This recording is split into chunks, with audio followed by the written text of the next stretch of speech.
Na po tayo. Hello po. Live, live, live.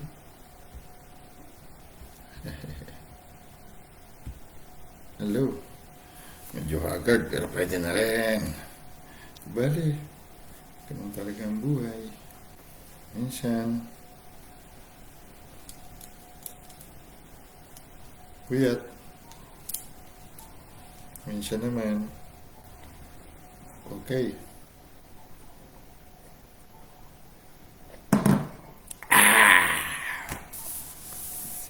Hello! Mukhang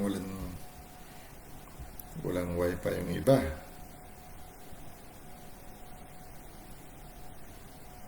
Okay lang. Oo. Sabi ko ka maingay eh. Ingay mo naman. Ayan, diyan ka lang. Low ka lang doon. Low ka lang.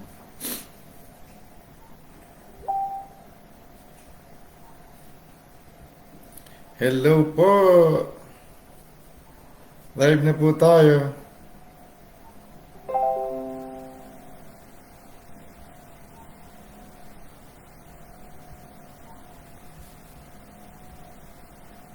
Hello, hello.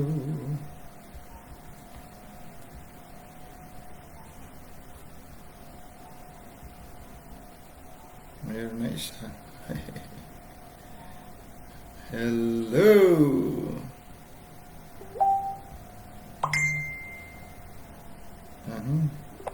May nag-share na.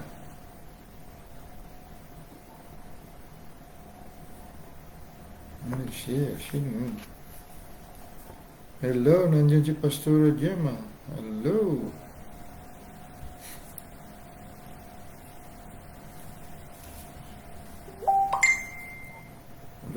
Lakas ng mga ano. Ayun, nandiyan si Pastora Nat. Nag-share. Silent ko muna ito. Ayun, naka-silent. Ingay eh. Hello, Pastora Nat namin. Sino pa na mga nandyan? Mag-acknowledge naman kayo to be recognized. Alright. Tagal-tagal tayo wala sa live. Nandyan si Pastor Jing.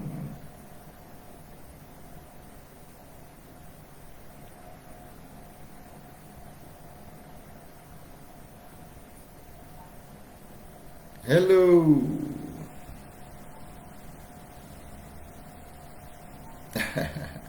Dami na na-share na gani atin at namin ha.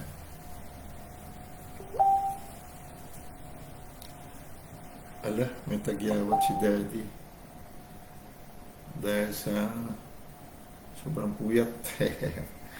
Okay lang, no problem. Hello, sana mga youth natin. Okay lang, papanood naman nila sa live sigurado yan. Diyan ba sila? Alright, no worries.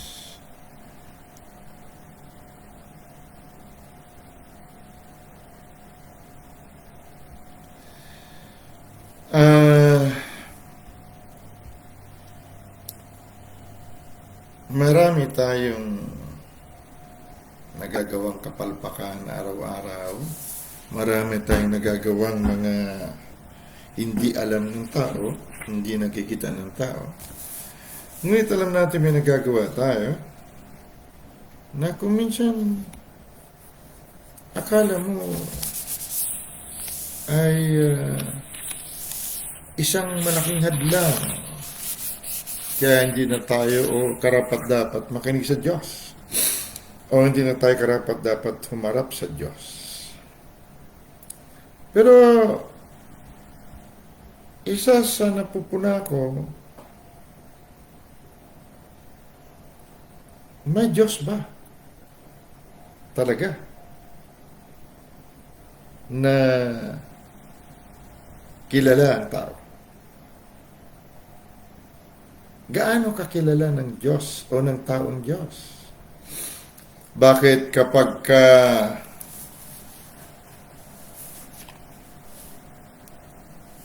nasa loob ng simbahan o nandyan yung ginagalang nating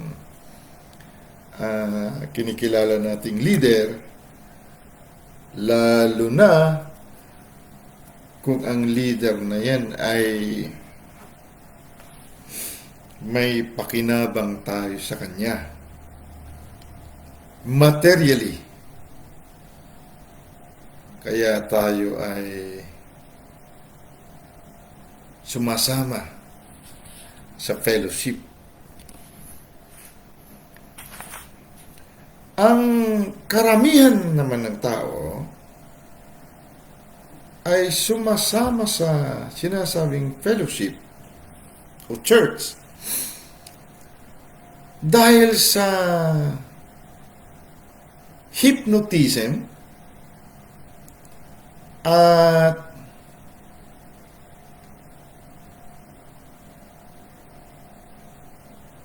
idolatry.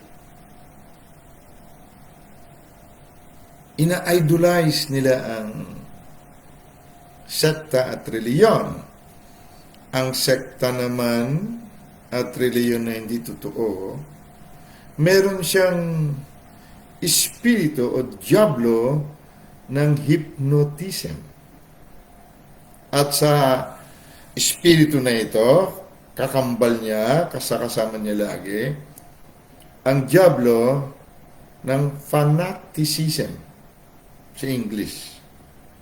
Sa Tagalog, fanatic. English din pala yung fanatic. Fanatic ka sa kanya. Itong fanaticism at hypnotism, akala lang ng tao ay sa mga kulto lang nangyayari o sa mga mangkukulam lang nangyayari.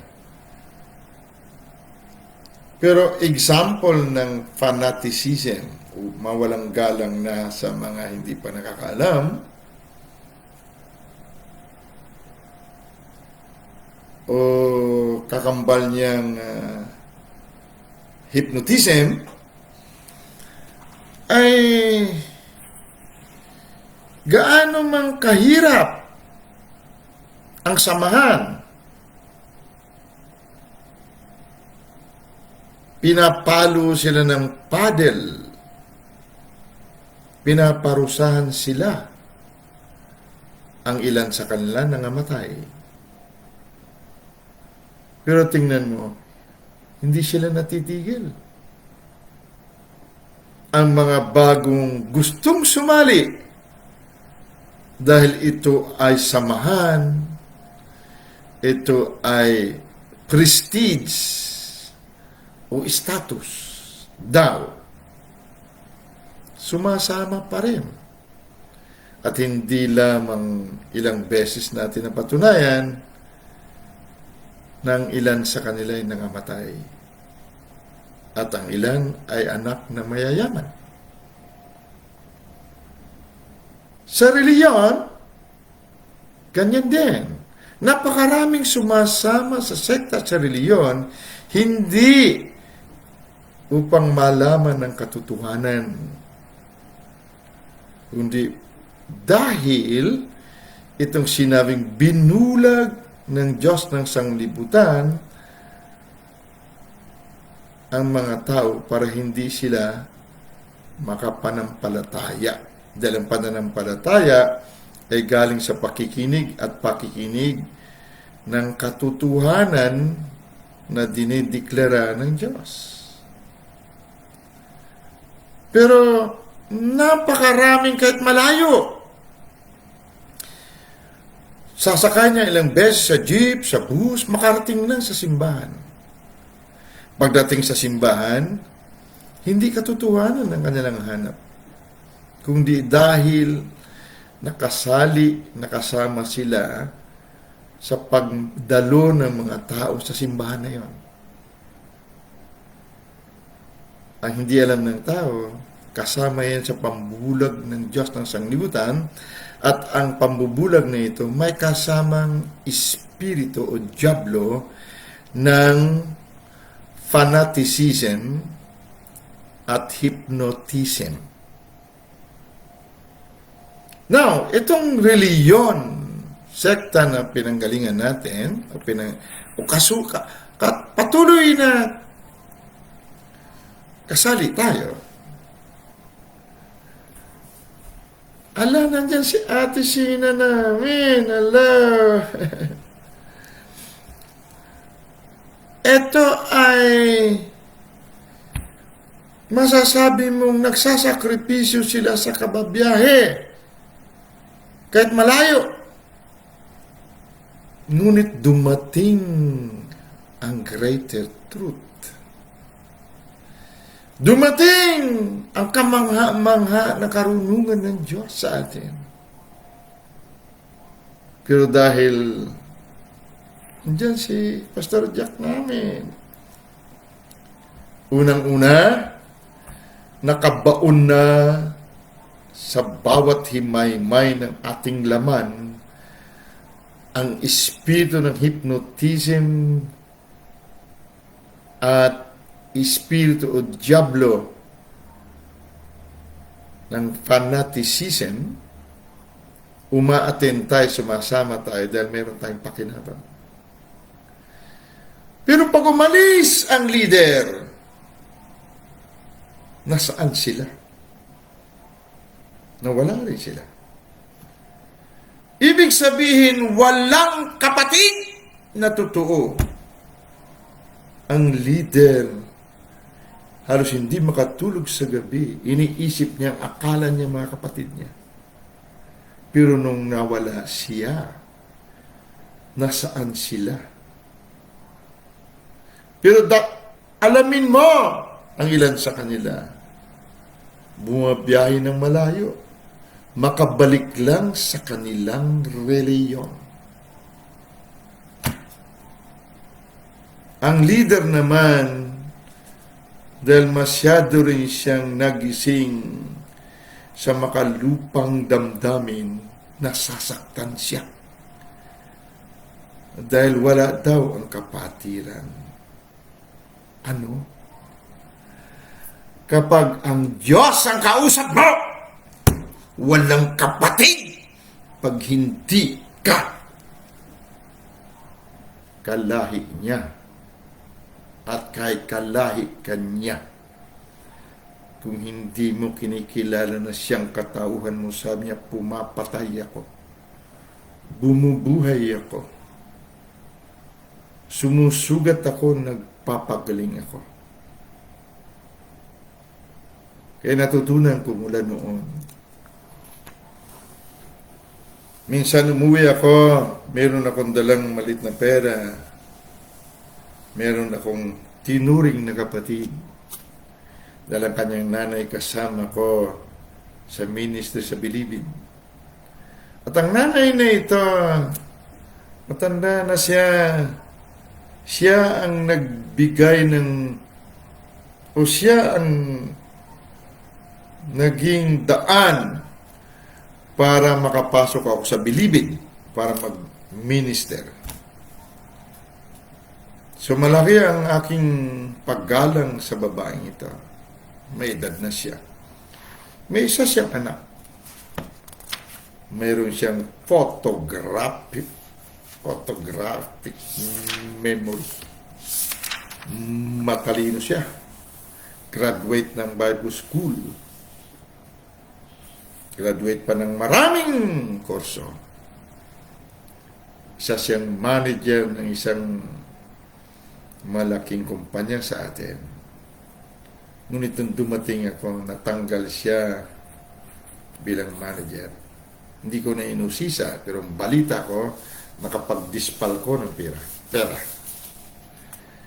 So sa awa ko, may maliit akong pera.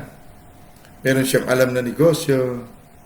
Sige ka kung magkano kailangan natin. Mga kulang-kulang kalahating milyon daw. Sabi ko, okay.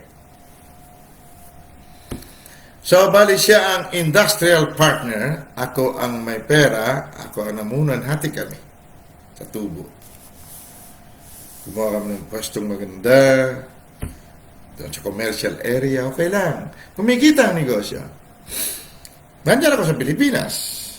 Pastor siya, kapatid. Take note, Hindi siya basta pastor.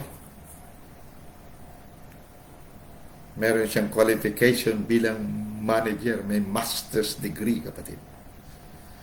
Anak siya ng evangelist na ginagalang ko. Hindi naglaon. Alam mo, sabi sa amin sa Bisaya, ang aswang,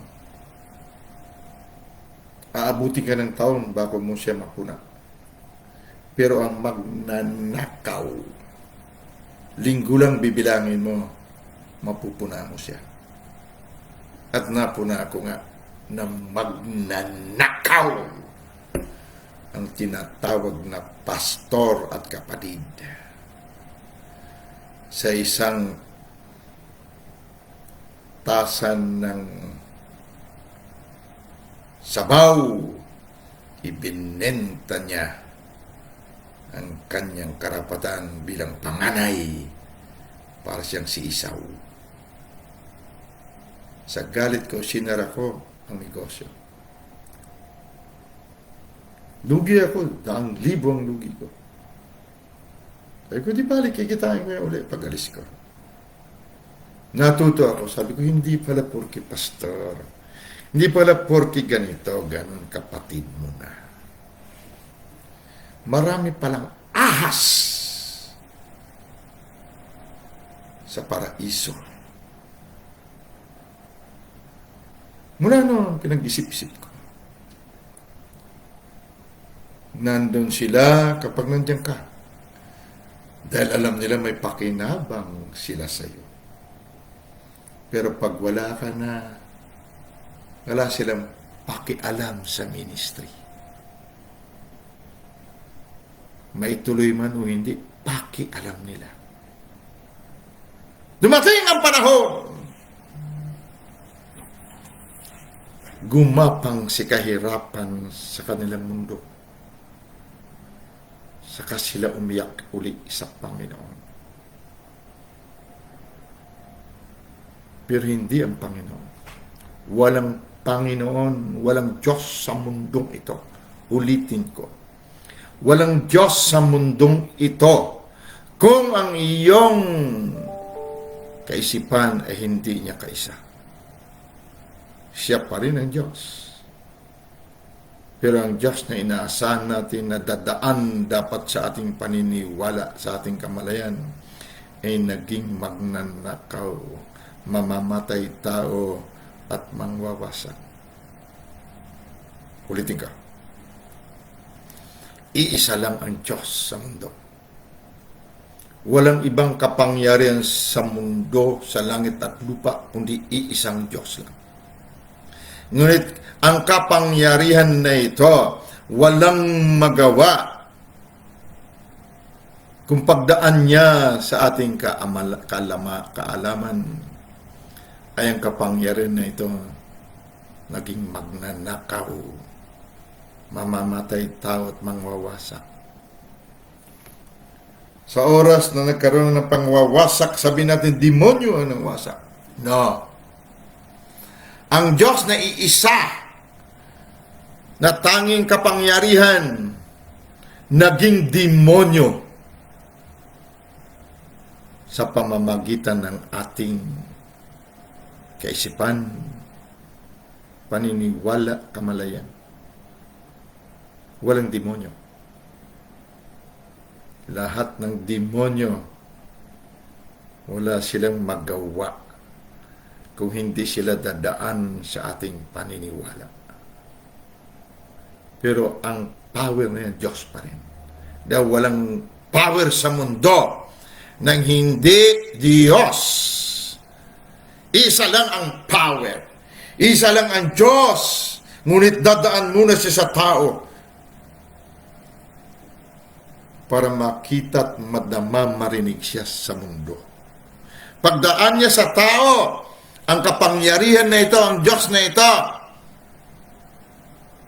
ay binaluktok ng tao. Sabi ng Diyos, pumapatay ako. Sumusugat ako. Hindi na unawan. Marami. Araw-araw halos pag nagla-live tayo, nababanggit natin ito. Ngayon dumating ang dilubyo, kapatid. dumating. Kaawa-awa sana tayo. Pero tingnan mo kung may Diyos na naawa sa iyo. Tingnan mo. Sinasabi natin lagi, prevention is better than cure. Mas mabuti ang hindi ka magkasakit. I-prevent. Ayawan ng sakit kaysa magkasakit ka at kailangan mo ng cure o ng gamutan. Nasaan tayo, kapatid? Nung panahon na tayo dapat inaasahan na magpatuloy ipunin ang miyembro ng katawan na iisa, si Kristo, nasaan tayo? Nasa inuman tayo, nasa sugalan tayo. Isang araw, kinatay ang katawan, iyak tayo sa Diyos. Sabi ng Diyos, hindi ako. Ako nga ikaw. Pero binaluktot mo ako.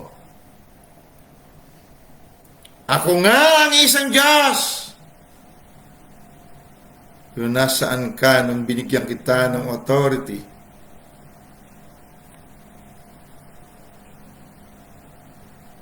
Ang Diyos po, hindi natin pwedeng lukuhin. Araw-araw may kapalpakan tayong ginagawa. Araw-araw may kawalang hiyaan tayong ginagawa. Ngunit, ang misyon natin sa mundong ito, nagampanan ba natin? Dahil hindi ang Diyos nakatingin sa kapalpakan natin. Hindi. Lagi siyang nakatingin sa ating misyon na patuloy bang umuusad. Sa gabing ito, simulan natin alamin ang sekreto ng pagiging human. May babasahin tayo. Makinig ka't hindi, no problem. Mamatay ka katulad ng ordinaryong tao, walang Diyos na iiyak. Ako? No way. Ginawa ko ang aking bahagi. Ayaw natin makinig. No worries. Kaya ako sinasabi ito, kapatid, hindi ako yung nagtuturo para akayin kayo sa sekta. Para dumami tayo. No.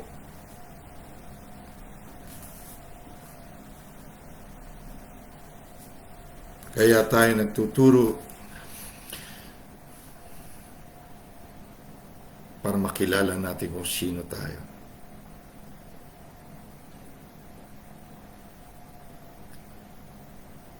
Pagdating ko at walang papasok sa church o may papasok man sa church dahil may pasalubong tayo. Okay, para sa atin yan. Sunod ng mga linggo, kung nandyan pa ako at hindi kayo papasok, pakialam ko. Hindi naman ako ang ilalampaso ng demonyo. Balik kayo sa sekta ninyo. Balik kayo sa paniniwala ninyo na unawaan ng Diyos lahat ito. Huwag tayong sobrang tanga. Tingnan mo ang paligid. Mababait na tao, di kampanilyang mga tao. Pinapatay araw-araw ni COVID. Naunawaan ba sila ng Diyos? Naawa ba ang Diyos sa kanila? Marami nagpapakamatay. Pinigil ba sila ng Diyos?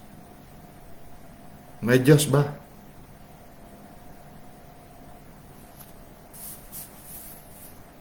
Naawa ako sa maraming kapatiran. Sana kapatiran, Kung nasaan tayo nung nagtatawag ang Panginoon na makinig sa Kanya. Daniel chapter 7. Aklat ni Daniel. Mga nakikinig ba tayo para matuto o nakikinig tayo para mag-preach? We do not study to preach. We study to learn. Dahil pag hindi natin natutunan, lahat ito ay vanity, sabi ni Solomon. Baliwala ito. Kung hindi naman tayo nakukonbikta,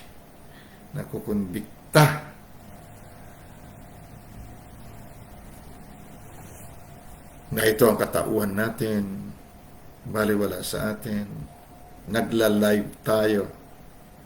Ang ilan sa atin nagla-live. Pero ano ang nakikita sa live? Lasingan, hiyawan, sa oras ng pagkawasak, kapatid.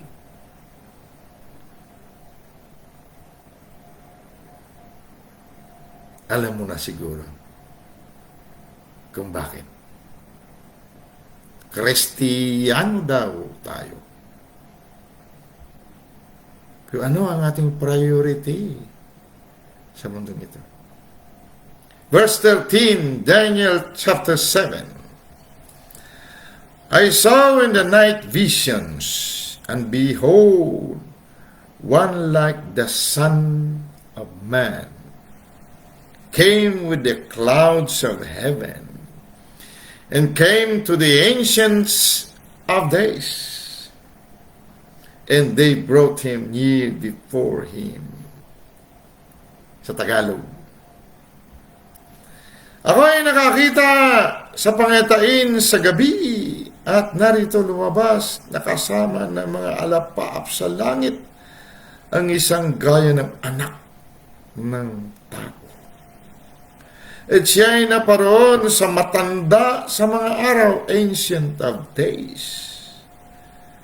At inilipat nila siya sa harap niya. Verse 17 or 14. And there was given him dominion and glory and kingdom, that all people, nations, and languages should serve him. His dominion is an everlasting dominion which shall not pass away, and his kingdom that which shall not be destroyed. Kapatid, pakinggan mo mabuti kung sino ka. At binigyan siya ng kapangyarihan at kaluwalhatian at isang kaharian upang lahat ng mga bayan, bansa at mga wika ay mga lingkod sa kanya. At ang kanyang kapangyarihan ay walang hanggang kapangyarihan na hindi lilipas. At ang kanyang kaharian ay hindi magigiba. Father Almighty, great I am. We again repent. Dadalhin muli namin aming kaisipan sa tunay naming kaisipan na taga-itaas sa gabing ito. Anumang kapalpakan, karumihan, karumaldumal na kadiliman ng aming pinasok kahapon o kanina man, nililinis namin ang aming mga sarili mula sa loob hanggang sa labas, hanggang paligid namin ng aming tunay na dugo ng kordero ng Diyos na nag-aalis ng karumihan ng sanglibutan at naihanda bago palalangin ang langit at lupa. na siyang aming ngayong katawan. Sa pangalan ng Panginoong Yesu Kristo na anak mo, Ama, na siyang buhay namin. Nililinis namin maging ang himpapawid sa gabing ito. Lahat ng aming kasukasuan, litid, lahat maging balahibo namin, nililinis namin ang dugo ni Jesus ng Nazaret. Ang aming kapaligiran maging ang hangin sa paligid. May authority kami sa mundong ito maging sa hindi pa nakikitang mundo. Ayon sa sinabi mo, kaya gagamitin namin sa gabing ito sa pangalan, sa katauhan ng aming buhay na si Yesu Kristo. Now! And we call it done, Father. For this is the authority you have given us. Thank you, Jesus Christ, our Lord. Thank you, Abba, Daddy, Holy Spirit. You are our remembrance. Salamat muli. We give you back the glory and the dominion. In the mighty name of our Savior, our head, and our life, Yeshua HaMashiach. Amen. And just again, you heard it. I dispatch you in Jesus' mighty name. Tingnan mo kung anong kapangyarihan ng tao, kapatid. Sana nga magising tayo. Dahil akala natin tayo tao lamang. Wala na tayong pakialam. Kapag ang ministry aandap-andap, sumindi man o hindi, wala tayong pakialam. Kapag ganon, malinaw, tulog tayo. Kaya naapak-apakan tayo ng kalaban, wala tayong kaalam-alam. Malakas ang hilik natin. Maya-maya, tinadtad tayo, pino-pino ng dyablo. Nakaisipan natin. Saka tayo iiyak-iyak. Nasaan ka, O Diyos? Bakit ako pa? Tingnan mo ang authority mo. Verse 14. Basahin natin ulit, Sabihin ko sa iyo, ikaw ito. Ako ito. Anak ng tao. Basahin natin ulit, Ako'y nakakita ng pangitain sa gabi at narito lumabas nakasama ng mga alapaap sa langit ang isang gaya ng anak ng tao. Anak ka ba ng tao, kapatid? At siya ay naparoon sa matanda sa mga araw. Nandun siya sa Ancient of Days, ang Ama. Ancient of Days o matanda na araw. Ito ang tanging being nang wala pang sanglibutan. Kaya tawag sa kanya, Ancient of Days.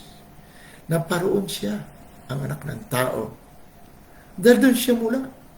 Doon siya galing. At kabahagi siya ng Ancient of Days. At nilipat nila siya sa harapan niya. Ang anak ng tao ay nasa harapan ng Ancient of Days ng Ama. Ano ibig sabihin? Humarap ka na ba sa salamin? Nakikita mo na ang Ama ang kaharap mo. Siya ang Ama na nakikita. Tawag sa kanya, anak ng tao. Paano ko sasabihin ko na ikaw ito? Verse 14. At binigyan siya ng kapangyarihan at kaluwalhatian at isang kaharian upang lahat ng mga bayan, mundo ito, langit at lupa ito, bansa at mga wika ay maglingkod sa Kanya. Sino siya? Siya si Kristo na buhay mo. Ikaw ang kanyang buto at laman. Ibig sabihin ikaw ang nakikitang siya. Anak ng tao. Ang kanyang kapangyarihan ay walang hanggang kapangyarihan. Walang katapusan. Patunayan natin na ikaw ito. Na hindi lilipas at ang kanyang kaharian ay hindi magigiba. Ito nakita ni Daniel.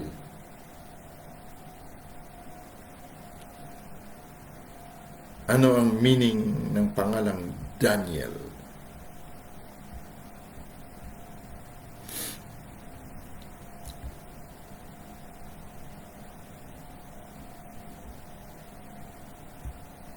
Ang Daniel na pangalan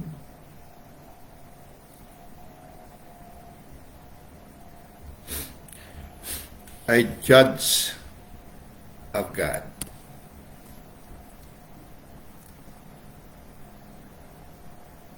Nakita ni Daniel, nakita ng judge, hukom ng Diyos, na ikaw at ako. Pangitain na nakita ng propetang Daniel, hukom ng Diyos. Sa kanila noon, pangitain. Pero si Daniel, ikaw. May nakita ka, anak ng tao. Darating ang anak ng tao. Na ikaw rin. Dahil ang kapanahon ni Daniel, nandun sila sakop ng sanglibutan ng Babylonia. Ikaw at ako, nung magising sa mundong ito, sinakop tayo ng Babylonia. Confusion. Kaharian ng kalituhan. Ngunit dumating ang huling adan. Dumating ang buhay at kapuspusan ng Diyos na si Kristo Jesus. Ang sabi sa Korinto, hindi nyo ba alam na si Yesu Kristo ay nasa inyo?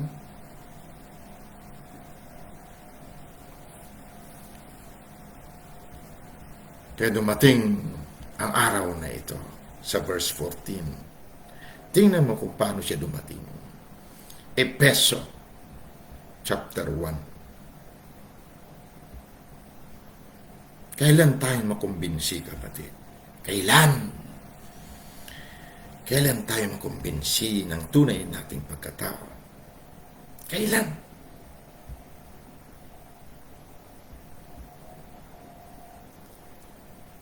Makukumbinsi tayo sa ayaw natin sa gusto. Pag nandun na tayo sa kabilang ibayo. Dito, wala tayong pakailam sa ministry. Wala tayong pakailam sa salita ng Diyos. Kaya marami sa atin, marami na bilyon na nauna sa atin. Nangamatay, wala lang. Iyakan na nga kamag-anak. Pero hindi mo ba alam na hindi tanga ang Diyos para ipadala niya ang sarili niya rito at iligtas ka pagkatapos babanjing-banjing kuya-kuya-kuy tayo. Akala mo hanggang doon lang.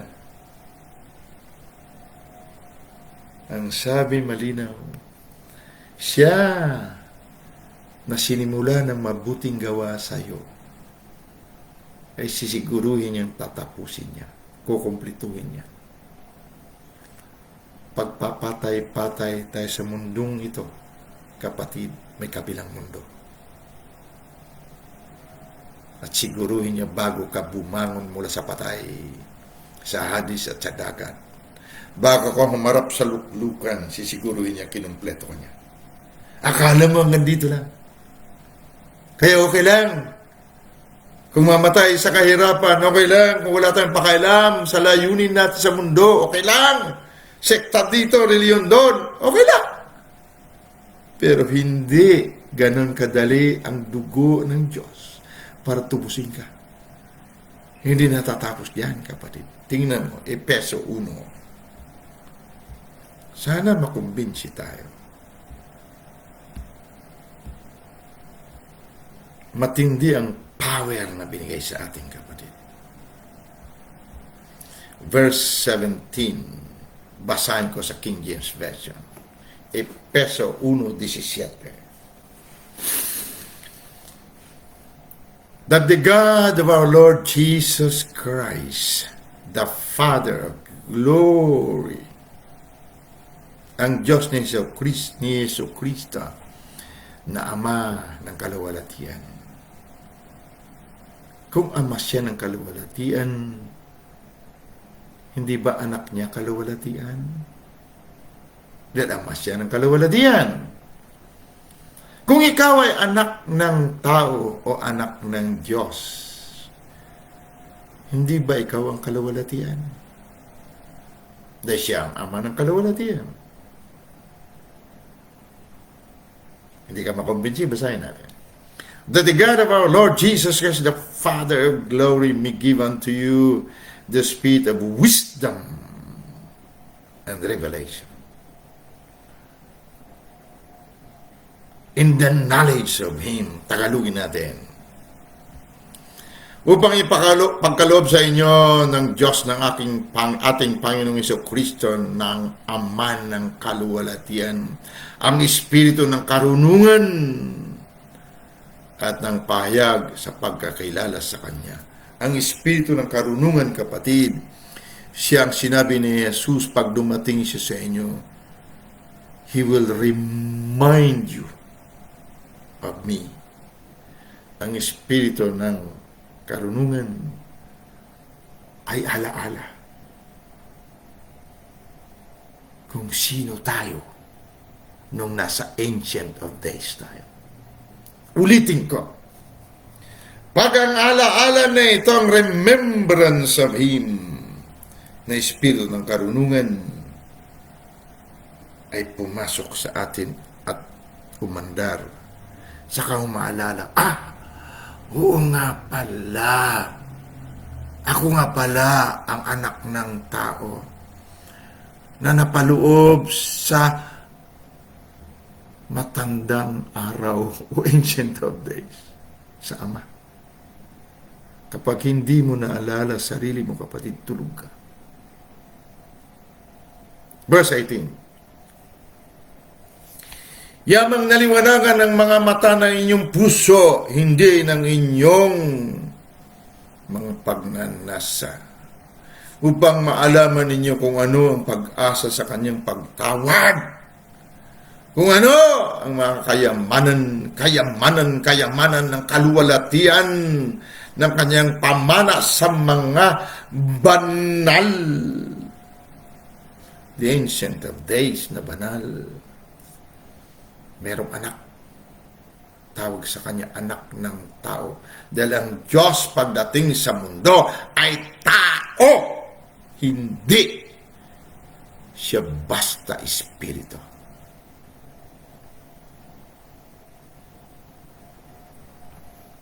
King James Version. Kung itong spirit of wisdom, the remembrance of who you really were, ay naibigay sa atin at tinanggap natin, kapatid, may maalaala ka. Ang alaala mo, hindi alaala ng tao lang. Maalaala mo kung sino ka nung wala pang langit at lupa. Ito ang sinasabi sa verse 18. The eyes of your understanding being enlightened. Lumiwanag sana ang mata ng iyong kaunawaan. That ye may know, upang malaman mo. What is the hope? Why do you have the hope? Because you saw something far beyond. Nakita mo sa dako paroon. Kaya mayroon kang pag-asa. Pag wala ka nakikita, kapatid, hindi umaandar ang spirit of wisdom, papatayin mo sarili mo. Sabi ni Ate Nat, nagpapasagasa tayo, hindi natin alam.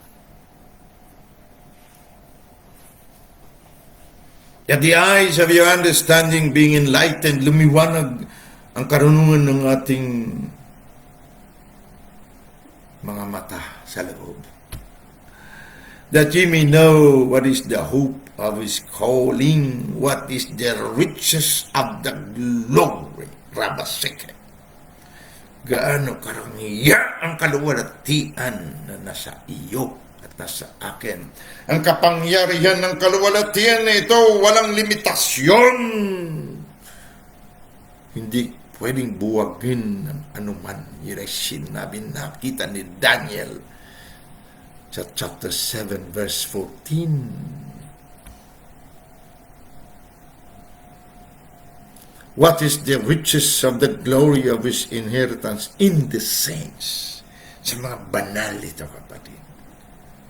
Pag wala ang spirit of wisdom sa iyo, never, ever, ever matanggap mo na ikay banal.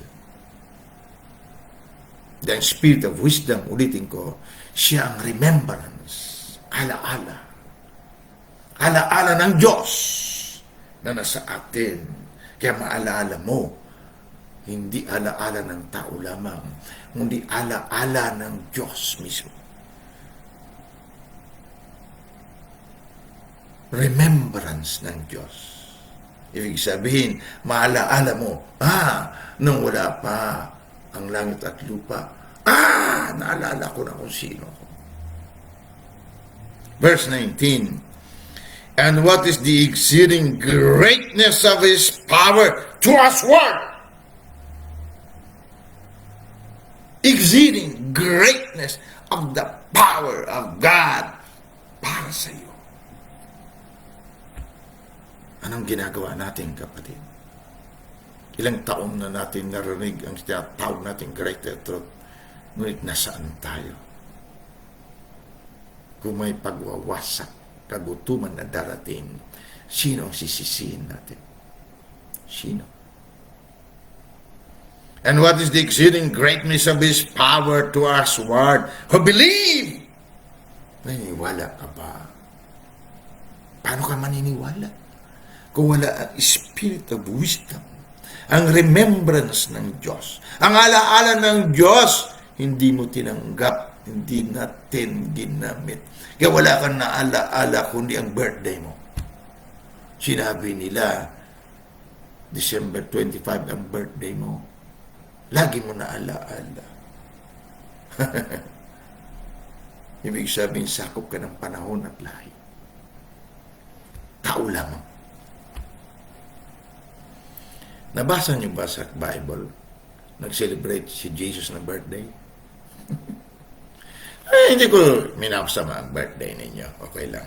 Dito po, 11 years na ako dito. Mula nung umalis ako sa Pilipinas, 11 years na ako dito sa Australia. Ni minsan, di ko naalala, naghanda ako sa birthday ko. Dahil I am from everlasting to everlasting, kapatid. Hindi ako sakop ng panahon at lahi. Pero, okay lang. Kung mag-celebrate kayo, lalo na kung nandyan ako, di pakainin mo ako ng masarap. Okay naman sa akin yan. And what is the exceeding greatness of His power to usward who believe, according to the working of His mighty power, sang-ayon sa pagtrabaho niya sa loob mo, at kung ano ang kadakilang kalakhan ng kanyang kapangyarihan sa ating nagsisampalataya, ayon sa gawa ng kapangyarihan ng kanyang lakas sa loob natin, sa loob. Dahil siya'y nasa iyo, ikaw ang bahala kung anong gawin mo sa kanya. Pumapatay siya, bumubuhay siya, kapatid. Ikaw ang bahala. Anong desisyon mo sa kanya, yan ang matutupad. O may Diyos, siya yan. Pero pagdating sa lupa, ikaw na anak ng tao ang magmamanage sa Diyos. Baluktutin mo siya, ibaon mo siya sa limot. Siya pa rin yan, pero nakabaon siya sa limot. Bakit hindi natin naunawaan ang tunay na Diyos? Verse 20, na kanyang ginawa kay Kristo, nang ito'y kanyang buhayin maguli sa mga patay at pinampu sa kanyang kanan sa sangkalangitan. Pakinggan nyo ito guys, pakinggan nyo ito sa King James Version. Dito sa verse 19, ang sabi niya, maunawaan sana natin kung anong kamangha-mangha, exceeding greatness, kamangha-mangha niyang kapangyarihan na inaalok sa atin. At ito ay makita natin pag pinaniwalaan natin. Pag pinaniwalaan natin, tatrabaho ito sa loob. Paano masabing pinaniwalaan mo? Na walang fellowship. Nasaan kayo? Nasaan kayo? Sisihin niyo ang Diyos ngayon kung mawasak kayo. Ang kapangyarihan na ito na sinabi niya sa verse 19, ito mismo ang kapangyarihan na ginamit niya nung binuhay niya si Kristo Jesus mula sa patay. At ang kapangyarihan na ito nasa iyo at nasa akin. Wala nang pinakamataas na pagbuhay ng patay, kundi si Kristo ay buhayin mo. Kapuspusan ng Diyos, bubuhayin mo kapatid. Hindi tao lamang. Ito ang ginamit ng Diyos na kapangyarihan nung binuhay niya si Kristo mula sa patay. At ang kapangyarihan na ito nasa iyo at nasa akin. Ito ang walang hanggan kapangyarihan. Kailanman hindi ito magigiba. Dahil ang kapangyarihan na ito, verse 21, basahin mo, far above all principality and power and might and dominion. Itong bumuhay kay Kristo Jesus na kapangyarihan na siyang nasa iyo at nasa akin. Anong ginagawa natin? Tapos maawa ang mapagmahal na pastor sa inyo. Okay lang. Dahil kalikasan niya ang maawain. Ako rin naawa rin. Pero mayroon lang akong prinsipyo na laman. Wala akong magagawa. Walang magawa ang Diyos, kapatid. Wala. Dahil siya pa rin ikaw at ako. Pag binaon natin sa hukay ang Diyos, papatayin tayo. Kaya sabi niya, ako pumapatay. Ako'y bumubuhay. Ako'y sumusugat. Ako'y nagpapagaling. Ako lahat yan. Si ako nga yan. Masakit pakinggan, pero yan ang Diyos. Patunayan mo. Ngayon, babanjing-banjing tayo rito sa mundong nakikita. Kapatid, basahin mo susunod ng mga talata. Far above all principality and power and might and dominion and every name that is named, not only in this world, but also in that which is to come. Ang dugo ng Diyos, banal, precious blood of the Lamb of God, ibinuhos niya bago palalangin ng sanglibutan, kapatid. Nasa espiritu palang binuhos na niya. Doon siya nagsimula. Sabi niya, kung siya na sinimulan ka ng mabuting bagay na yon, ay tatapusin niya. Kung hindi niya matapos dito sa busy world na ito, kapatid, may susunod na mundo. Doon kanya tatapusin. Baka hindi mo alam, babanding-banding tayo rita. Hindi natin sinusunod ang misyon natin. Pag natigok ka sa mundong ito, kapatid, may that which is to come na mundo. Basahin mo sa Tagalog. Hindi ito pinaliliwanag ng maraming leaders sa church. Dahil akala nila, ito ay baliwala na salita. Matindi ito, kapatid. Hindi mo mabasta-bastang dugo ni Jesus. Hanggang dito lang. Pag may birthday, inom-inom tayo. Okay, maglasing tayo. Nakalive pa tayo. Pag natigok ka sa gabing ito, kapatid, pag kang maniwala, punta ka sa langit. Huwag. Hanggat hindi ka tapos, hanggat hindi ka si I am, hindi ka makabalik kay Ancient of Days. Hanggat hindi ikaw siya, kapatid, hindi ka mabalik sa Kanya. Tatapusin ka, kompletuhin ka ng anak ng tao na may kapangyarihan. Hanggang sa pagbangon mo mula sa patay, Revelations 20, harap ka sa Kanya, sa luklukan, bubuksan ang mga aklat. Tingnan ko naroon ang pangalan mo. Pag nakompleto ka, kapatid, naroon ang pangalan mo, sigurado yan. Pero hanggat hindi pa malinaw ang pangalan mo doon, ibig sabihin, hindi ka kompleto. Sa sunod na mundo, kukumplituhin ka niya. Baka akala mo dito lang ang mundo natin. Basahin mo, verse 21. Sa kaibabawan ng lahat ng pamunuan at kapamahalaan at kapangyarihan at pagkasakop at sa bawat pangalan na ipinangungusap, hindi lamang sa sanglibutang ito, kundi naman sa darating ang kapangyarihan na ito.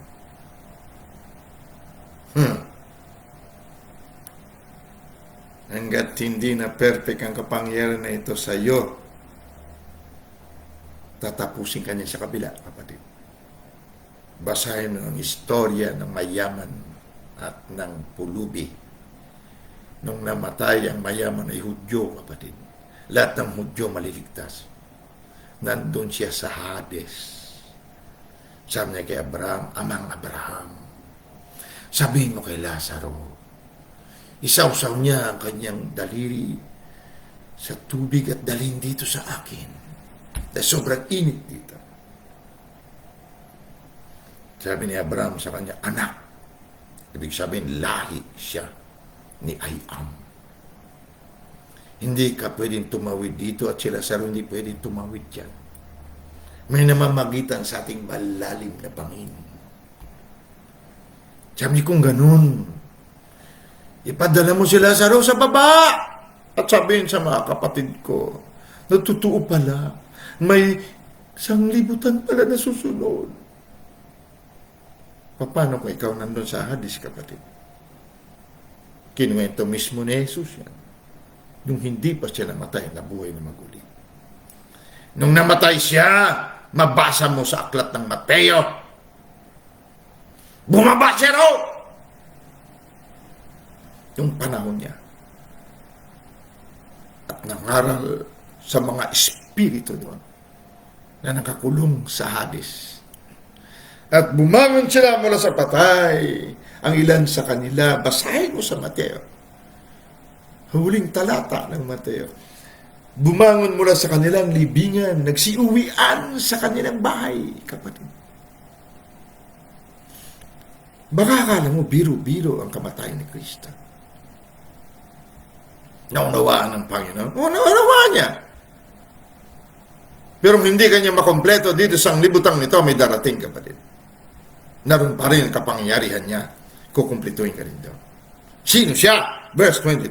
At ang lahat ng mga bagay na pinasuko niya sa ilalim ng kanyang paa, lahat ng pangalan sa langit, sa ibabaw ng langit, at sa ibabaw ng lupa, at ilalim ng lupa, luluhod sa kapangyarihan na ito, kapatid. May mga tuhod sa ilalim ng lupa, kapatid. Mainit doon.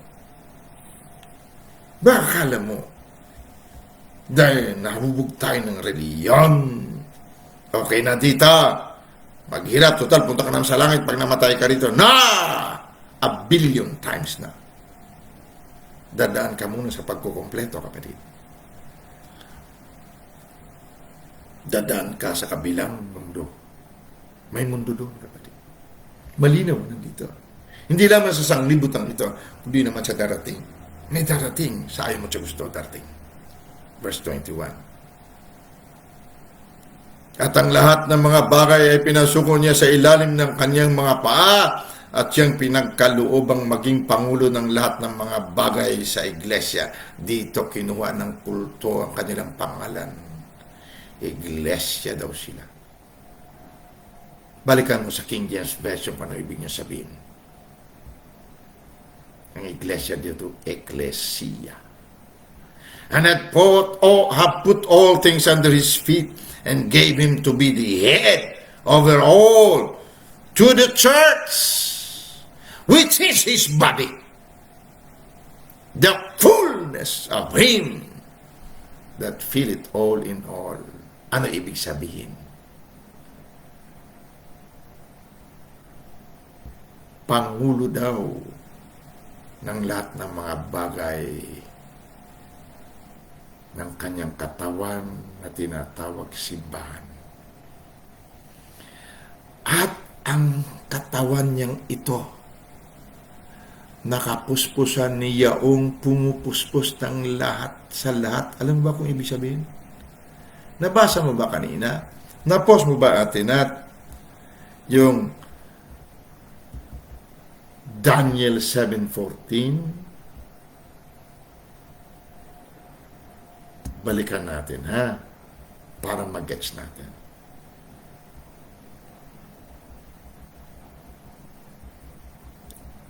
Daniel 7, verse 14. Kaya hindi ko...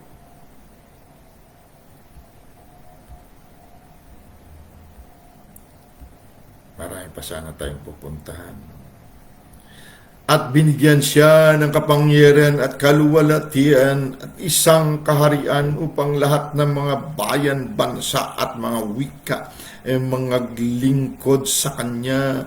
Ang kanyang kapangyarihan ay walang hanggang kapangyarihan na hindi lilipas at ang kanyang kaharian ay hindi magigibas. Siya ay anak ng tao na ikaw.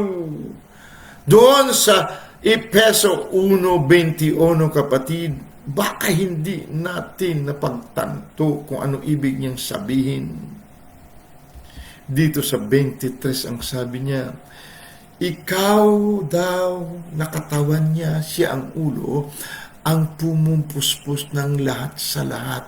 Ibig sabihin, kung itong Spirit of Wisdom na alaala natin nung tayo'y wala pa sa mundo, nung hindi pa nalalang ang sanglibutan, napuspos tayo ng kanyang katauhan. At ngayon nandito tayo ang buto at laman ng kapuspusan ng Diyos na ating buhay. At si Kristo Jesus ang ating ulo. Tayo ang katawan dahil tayo daw ang iglesia, tayo daw ang church. Pupuspusin daw natin ang lahat sa lahat. Ibig sabihin, pati ang mga tuhod sa ilalim ng lupa, sa Hades, luluhod sa atin. Kung hindi tayo makumpleto sa mundong ito, kapatid, tayo ang luluhod doon sa ilalim ng lupa. Baka hindi natin napagtanto.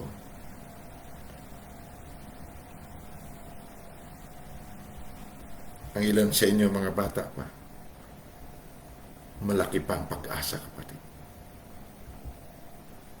Ayaw natin makumpleto dito.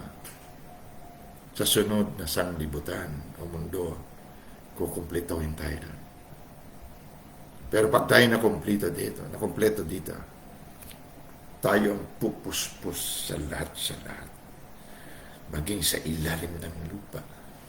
Kaya sinabi sa katauhan, in the name of Jesus, na ulo ng katawan, sa katauhan sa pangalan ni Jesus, ang lahat ng tuhod sa langit, sa lupa at ilalim ng lupa ay luluhod at magsasalita na si Jesus ay Panginoon. Ikaw yang magpapahayag sa ilalim ng lupa. Kung dito pa lang sa mundong ito na kumpleto tayo. Ayaw mo? Sa ayaw mo at sa gusto ko kumpletuhin ka, kapatid. Hindi biro-biro ang pagligtas ng dugo ng Diyos. Babanding-banding tayo rito. Okay lang. Mamatay ka 2040. Doon ka sa Hades, kapatid. Maghihintay ka doon. Katulad ng ginawa ng mayaman na yan. Hintayin mo mga nakumpleto dito sa mundo at bababa doon. Sila ang pupuspos ng lahat sa lahat. Tatawagin ka. Magpiprit sila sa'yo. Kung dito sa mundong ito hindi ka nakikinig, sigurado ako makikinig tayo doon sa loob. Sa ibaba. Baka akala mo, ganyan lang ang Kristyanismo. No. Sino ang tao? Anak ng tao. Hindi pa tayo tapos, kapatid. Mahigit na 1 oras. Akala ba natin reliyon, fellowship lang ginagawa natin? Akala ba natin maunawan tayo ng Diyos? O, naunawan niya tayo. Kaya nga doon sa kabila, may hadis pa naman, kapatid. Kung di kanya matapos dito, may hadis pa. Huwag ka mag-alala. Medyo mainit ka lang doon. Puntahan natin ang last verse. Baka hindi kayo maniwala.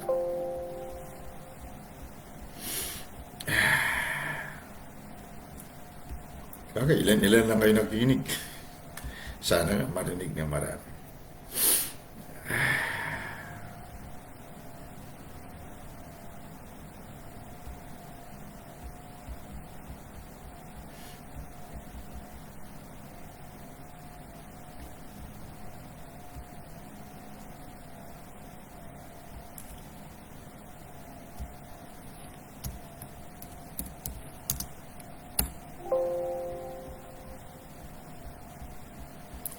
Punta tayo sa Pilipos, chapter 1. Kung mababasa niyo itong Pilipos, dito binanggit na every knee shall bow.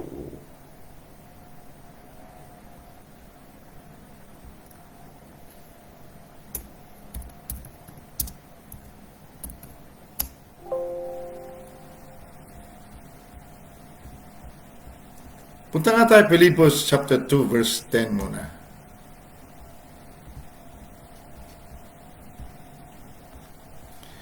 Verse 10, that at the name, sa katawan of Jesus, every knee should bow, of things in heaven, and things in earth, and things under the earth. And that every tongue should confess that Jesus Christ is Lord to the glory of God the Father. Tagalogin natin. Upang sa pangalan ni Jesus ay luhod ang lahat ng tuhod ng nasa langit at ng nasa ibabaw ng lupa at ng nasa ilalim ng lupa. May mga tao sa ilalim ng lupa dahil may tuhod, kapatid. Anong hintay mo? Nakasama ka doon sa luluhod sa ilalim ng lupa? O ikaw ang tagapangaral doon? Verse 11.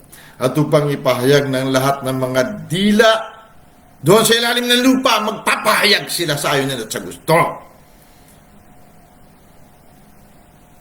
na si Jesucristo ay Panginoon upang maluwalhati ang Ama.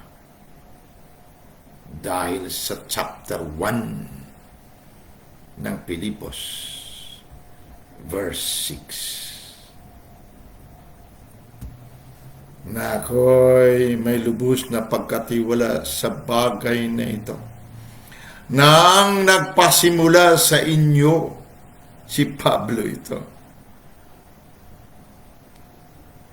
Nung napatay si Pablo, sigurado ako bumaba siya sa ilalim ng lupa. At lahat ng nasa panahon niya nagsiluhuran doon at nagsalita si Jesus nga, Panginoon, upang maluwalhati ang Ama. Bakit?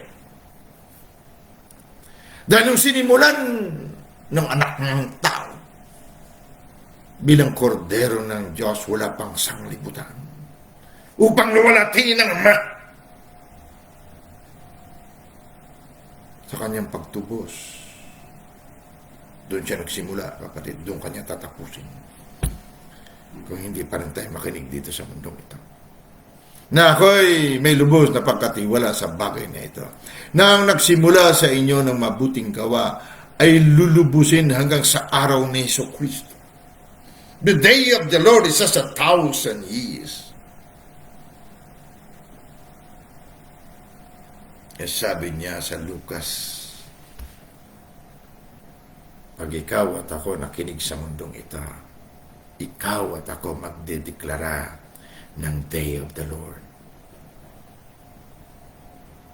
Ang kapangyarihan daw natin hindi sa mundong ito lamang, kundi sa darating na mundo. Ngunit kung hindi tayo kompleto dito, tayo ang luluhod doon sa ilalim. Dahil kukumpletuhin tayo ni Jesus Christ doon. Si Jesus ang ulo, si Christ ang katawan. Sila ang binigyan ng kapangyarihan, higit sa lahat ng kapangyarihan. At ang lahat ng tuhod sa langit, sa ibabaw ng lupa at ilalim ng lupa, luluhod sa kanila. At mangagsabi silang si Jesus ay Panginoon upang maluwalhati ang Ama. Dahil sinimulan niya ay para sa kaluwalhati ng Ama. Hindi maluluwalhati ang Ama hanggang di niya tinapos ang sinimulan niya. Ayan. Kailan mo gusto matapos, kapatid? Kailan natin gusto makompleto? Dito o sa kabilang mundo? May tuhod doon, kapatid.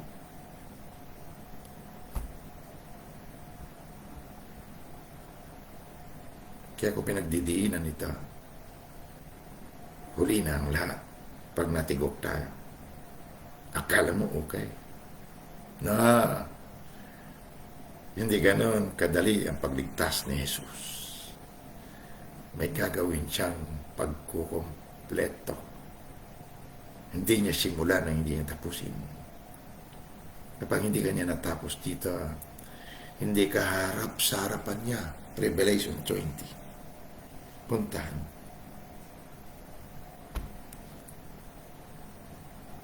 Dahil hindi ka kompleto. Babangon ka lamang mula sa patay, sa karagatan, sa Hades, kapag nakompleto ka. Kaya dito pa lang, maging wise tayo. Magpakompleto na tayo. Hindi ito kayang tanggapin ng mga mangmang, ng mga babies. Pero ikaw, kapatid, matagal na nakikinig. Kailan tayo magpakompleto? Doon sa kabila o dito? Ito ang sekreto ng tao. The secret of human being. Father Almighty, great I am, Abba. Salamat sa pagtsatsaga mo sa amin.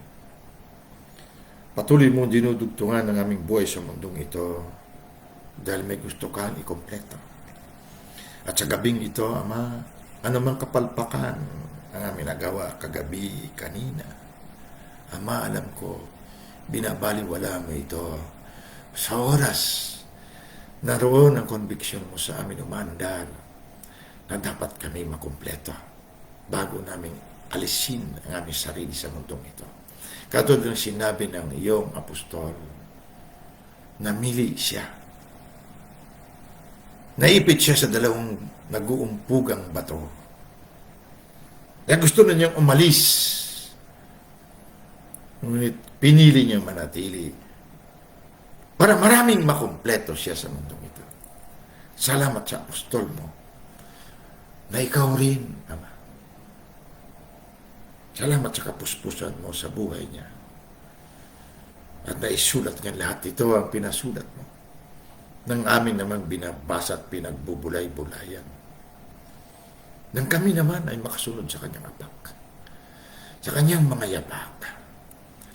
Nang mayroon kaming konbiksyon na hindi kami aalis sa mundong ito hanggat hindi kami nakompleto at hindi kami nakakompleto ng kapatiran. Ama, muli, salamat sa paghuhugas mo. Salamat at hindi mo binaliwala mo ang mga kapalpakan na yun. Basta't kami ay naibalik namin ang aming pag-iisip sa iyong kaisipan na taga-itaas. Father, again, mula sa akin, salamat sa pagtsatsaga mo sa amin. Patuloy kami, Ama, mag-aabang sa pintuan ng bayan mo upang makayakap, makaisan namin ang espiritu na iyong karunungan na magpaalaala sa amin kung sino kami bago mo palalangin ng sanglibutan. Kung paano sinimulan kami ng iyong kordero, wala pang sanglibutan at siguradong tatapusin niya kami. Salamat po sa pangdiksyon. Salamat muli, Aba, Daddy. Salamat muli. We give you all the glory and the dominion. Sa pangalan ng iyong kapuspusan na aming buhay, si Jesu Cristo ng Nazareth, anak ng tao. Amen. Hallelujah. Amen. And just like that again, I dispatch her in the mighty name of Yeshua HaMashiach. Guys, sana mapalawig ko. Naipigil ko ang luha ko. Dahil katulad nyo, marami rin akong pagkukulang na nagagawa. Ngunit hindi ako titigil, guys. Hanggat may hangin ng aking ilong, pagpatuloy ko ang revelation na ito. Ipagpatuloy ko. Nagisingin tayo mula sa pagkatulog, unang-una ang aking sarili at aking pamilya.